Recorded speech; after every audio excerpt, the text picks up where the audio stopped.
കോൺഗ്രസിനകത്ത് രണ്ട് ചേരിയാണ്.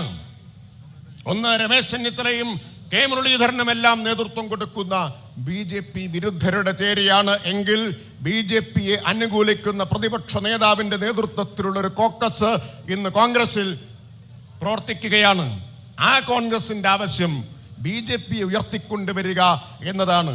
അതൊരു ഉപതെരഞ്ഞെടുപ്പിന്റെ മാത്രം ലക്ഷ്യമല്ല, വലിയ കുടില ലക്ഷ്യങ്ങൾ ശ്രീ VD സതീശന്, പ്രതിപക്ഷ നേതാവിന് അതിന്റെ ഭാഗമായിട്ടുണ്ട്. BJPയെ പ്രൊമോട്ട് ചെയ്യുന്നതിന്റെ പിന്നിൽ വലിയ കുടില ലക്ഷ്യമുണ്ട്.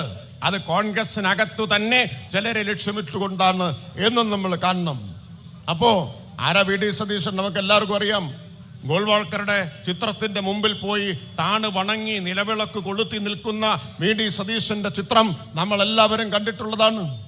സാധാരണ അദ്ദേഹത്തിന്റെ ഭാഷയും ശരീരഭാഷയൊക്കെ നമ്മൾ TV-യിൽ എല്ലാ ദിവസവും കണ്ടുകൊണ്ടിരിക്കുകയാണല്ലോ. എല്ലാ ദിവസവും കണ്ടുകൊണ്ടിരിക്കുകയാണ്.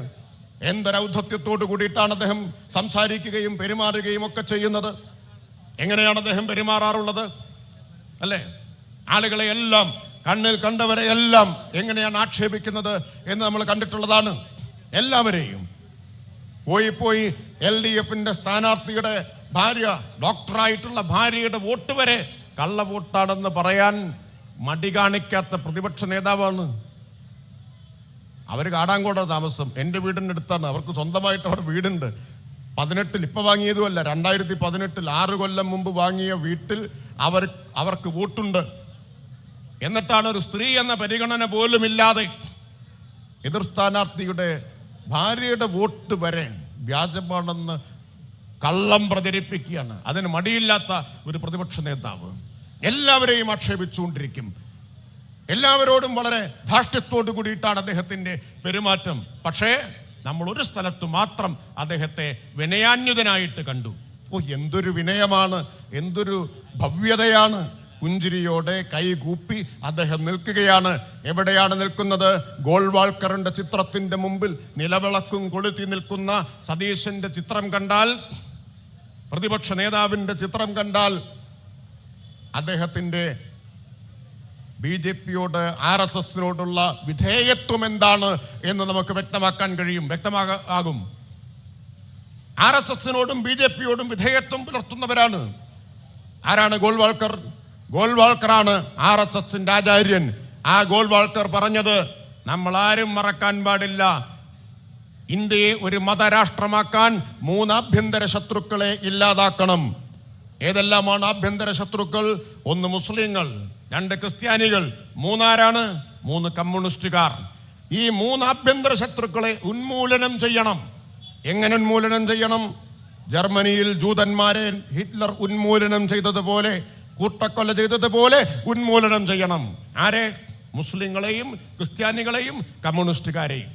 ആ ഗോൾവാൾക്കറുടെ ജന്മശതാബ്ദിക്ക് ആ പടത്തിന്റെ മുമ്പിൽ വിളക്കും കൊളുത്തി വിനീത വിധേയനായി നിൽക്കുന്ന പ്രതിപക്ഷ നേതാവിന്റെ ചിത്രം നമ്മൾ കണ്ടിട്ടുണ്ട്.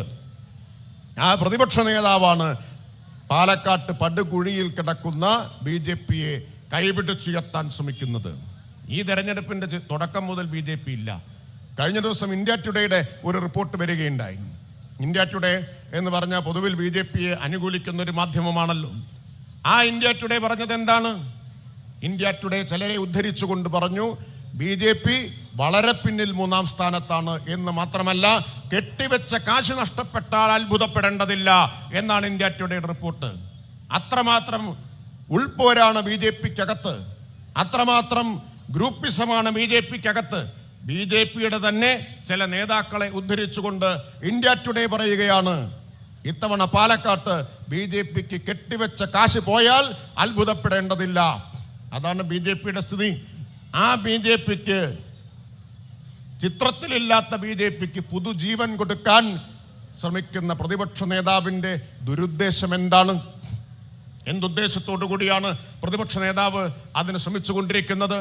പ്രതിപക്ഷ നേതാവ് മാത്രമല്ല, ഒരു കോക്കസ് ഉണ്ട്. ഇപ്പൊ പ്രതിപക്ഷ നേതാവ് ഞങ്ങൾക്കെല്ലാം എതിരായിട്ട് ആക്രോശിക്കുകയാണ്. കാണിച്ചു തരും എന്നാണ് പ്രതിപക്ഷ നേതാവ് ഭീഷണിപ്പെടുത്തുന്നത്. കാണിച്ചു തരാം. അതിന് ഞാൻ മറുപടി പറയുന്നില്ല. ബാലേട്ടൻ അതിന് കൃത്യമായിട്ടുള്ളൊരു മറുപടി പറഞ്ഞു കഴിഞ്ഞിട്ടുണ്ട്. അതുകൊണ്ട് ആ മറുപടി ഞാനിവിടെ ആവർത്തിക്കുന്നില്ല. കാണിച്ചു തരുമെന്ന് പറഞ്ഞ പ്രതിപക്ഷ നേതാവിന് പക്ഷെ ആ വാശിയും വീറും ഒന്നും ആരോട് കാണിക്കുന്നില്ല? BJP-യോട് കാണിക്കുന്നില്ല. BJP പറഞ്ഞല്ലോ, BJP-യുടെ പ്രസിഡന്റല്ലേ പറഞ്ഞത്, കള്ളപ്പണം ഞങ്ങൾക്ക് മാത്രമല്ല കിട്ടിയത്, ഞങ്ങൾക്ക് കള്ളപ്പണം തന്ന അതേ ആൾ 4 കോടി രൂപ കോൺഗ്രസിന്റെ ഇന്ന MP-ക്ക് കൊടുത്തിട്ടുണ്ട് എന്ന് പറഞ്ഞില്ലേ? പേര് സഹിതമല്ലേ പറഞ്ഞത്? MP-ക്ക് കൊടുത്തിട്ടുണ്ട് എന്ന് പേര് സഹിതം പറഞ്ഞില്ലേ? ഞങ്ങളൊരു ചോദ്യം ചോദിച്ചു, BJP പ്രസിഡന്റിനെതിരായി മാനനഷ്ട കേസ് കൊടുക്കുമോ? ഇതേവരെ മിണ്ടിയിട്ടില്ല. BJP-യുടെ അധ്യക്ഷൻ 4 കോടി രൂപ കോൺഗ്രസിന്റെ MP-ക്ക് കള്ളപ്പണം കൊടുത്തു എന്ന് ആധികാരികമെന്ന് അവകാശപ്പെട്ടുകൊണ്ട് ആരോപണം ഉന്നയിക്കുമ്പോൾ ഒരു പ്രതികരണവും ആരോപണ വിധേയനില്ല. എല്ലാ ദിവസവും ഭക്ഷണം കഴിക്കുന്നത് പോലെ ദിവസം 3 നേരം പത്രസമ്മേളനം നടത്തുന്ന പ്രതിപക്ഷ നേതാവിനില്ല, ഒരു കോൺഗ്രസ് നേതാവിനും മറുപടിയില്ല. എന്തുകൊണ്ടാണ് മിണ്ടാട്ടമില്ലാത്തത്? എന്താ മിണ്ടാത്തത്? ഒന്നുകിൽ വാങ്ങിയിട്ടില്ല എന്ന് പറയണ്ടേ, ഞങ്ങൾ നിയമ നടപടി സ്വീകരിക്കുമെന്ന് പറയണ്ടേ, മാനനഷ്ട കേസ് കൊടുക്കുമെന്ന് പറയണ്ടേ? പറയാൻ ധൈര്യമില്ലാത്തത് എന്തുകൊണ്ടാ? ഈ തെരഞ്ഞെടുപ്പിന്റെ അവസാന ഘട്ടത്തിലും ഞങ്ങൾ ചോദിക്കുകയാണ്, 4 കോടി രൂപ കള്ളപ്പണം നൽകി എന്ന് ആരോപണം ഉന്നയിച്ച BJP പ്രസിഡന്റിനെതിരായി ഇനിയെങ്കിലും ഒരു വക്കീൽ നോട്ടീസ് കൊടുക്കാൻ ധൈര്യം വരുമോ? ഒരു വക്കീൽ നോട്ടീസ് അതെങ്കിലും കൊടുക്കാൻ ധൈര്യം വരുമോ? മാനനഷ്ട കേസ് കൊടുക്കാൻ ധൈര്യം വരുമോ? അപ്പൊ എന്താ കാണുന്നത് അറിയോ? BJP കോൺഗ്രസ് ഡീൽ എന്ന് പറഞ്ഞാൽ വോട്ടിലും പണത്തിലുമുള്ള ഡീലാണ് എന്നാണ്. ഒരേ സ്രോതസ്സിൽ നിന്നാണ് കള്ളപ്പണം വരുന്നത്. ഇരു കൂട്ടർക്കും ഒരേ സ്രോതസ്സിൽ നിന്നാണ് വരുന്നത്. ആ പണത്തിന്റെ ബലത്തിലാണ് വോട്ട് കോൺഗ്രസിൽ നിന്ന് BJP-യിലേക്ക് ഒഴുകുന്നത് എന്ന് നമ്മൾ കാണണം. തൃശ്ശൂരിൽ 86,000 വോട്ട് ഒഴുകിയത് ഫ്രീ ആയിട്ട് കൊടുത്തതാണ് എന്നാരും വിചാരിക്കേണ്ട. സൗജന്യമായിട്ട് കൊടുത്ത വോട്ടല്ല.